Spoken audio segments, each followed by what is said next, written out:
So, and I'm doing this type of work since 20 years.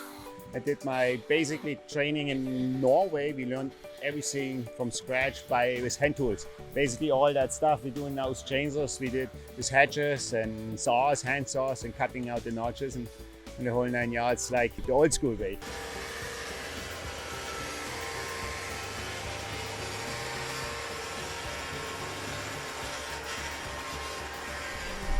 My reason being of being into this program is to seek better opportunities in the employment field and to promote employment growth on a nation. I've been in this program since the start, since August 1st. For the first month we had to do some not on-hands training yet, but through online courses. There are certain things that are required before getting hands-on training.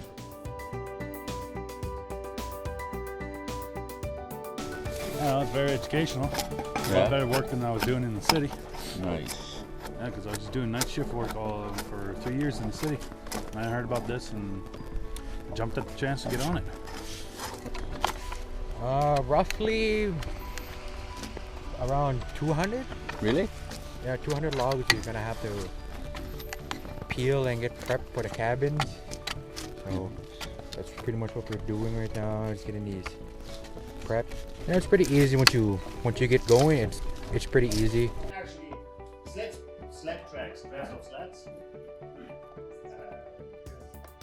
I see the cabins helping out our the most in need in our nation, I guess. Elders, homeless. I like the basic skills that you learn in this program to build the log cabins. Real, how is it? Are you gonna last? Yeah. You gonna go through the whole program with the winter and all? Yeah. F***ing rights you are. Oh, sorry my French. At this time, we just getting ready to move logs to the town site to finish up the setup for the post and beam cabins. So I was approached by Corinne Potts and Dwayne Kootenay about a year ago to judge our interest in this project, this home building project. And we came out here to Alexis, and they pitched this idea to us where there was a training aspect to it, there was an employment aspect to it, there was addressing a need for community housing on the reserve here. And it sounded like a really excellent project. It was really well thought out and well presented to us, and we agreed to provide the lumber for the project. So we provided all of the framing lumber and the plywood. And the logs were provided by a Weyerhaeuser, another forest company, but we looked after all the lumber and the plywood. I'm happy to be a part of the project. It's a unique project where we're building our own log cabins. It's proven to be very interesting, very sustainable, and exciting. It's exciting. I think it has to do with how we were raised, especially with our parents. They always told us to be hard workers, and if you're going to start something, you have to finish it. And our parents are big encouragement when it comes to this. Yeah, I learned a couple of skills I can utilize in the future, like how to peel logs, how to measure out, how to read a measuring tape, that's for one. And I just learned a lot of patience, time and patience. These things just don't happen overnight. It takes a lot of hard work and a lot of people to band together and get it done. My advice, be punctual. You know, this is a great learning opportunity, and you just got to show up for it. You got to show that you want to be here, and you got to show that you want to get it done.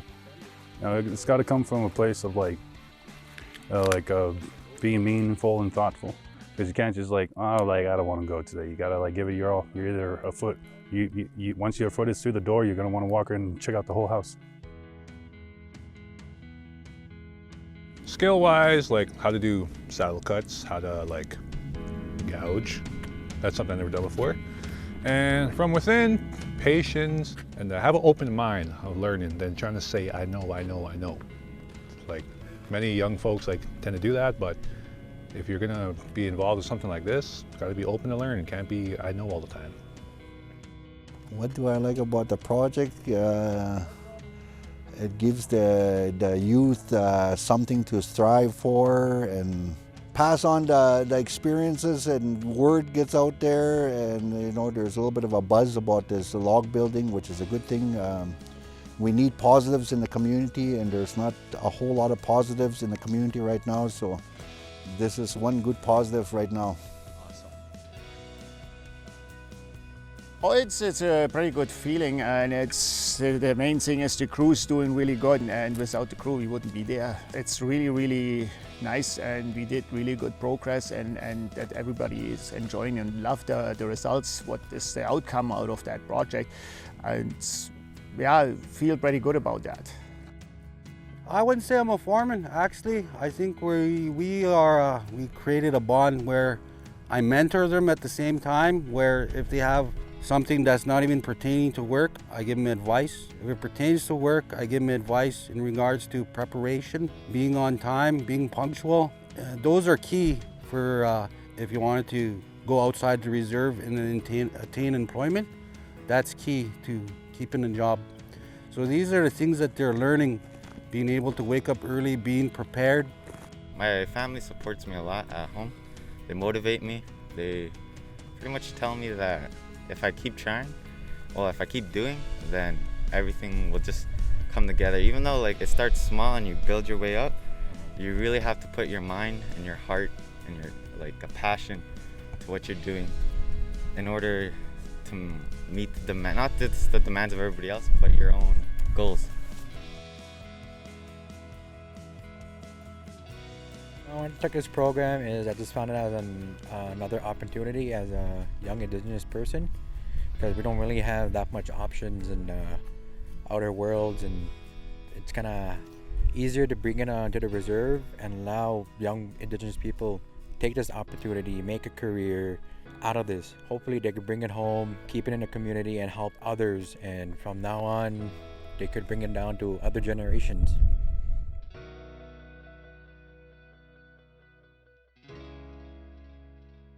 How was it when it was really cold here? It was -40. How did you guys handle it? We had fires. Yeah. we had a fire in that barrel right there. Yeah. Let's keep moving.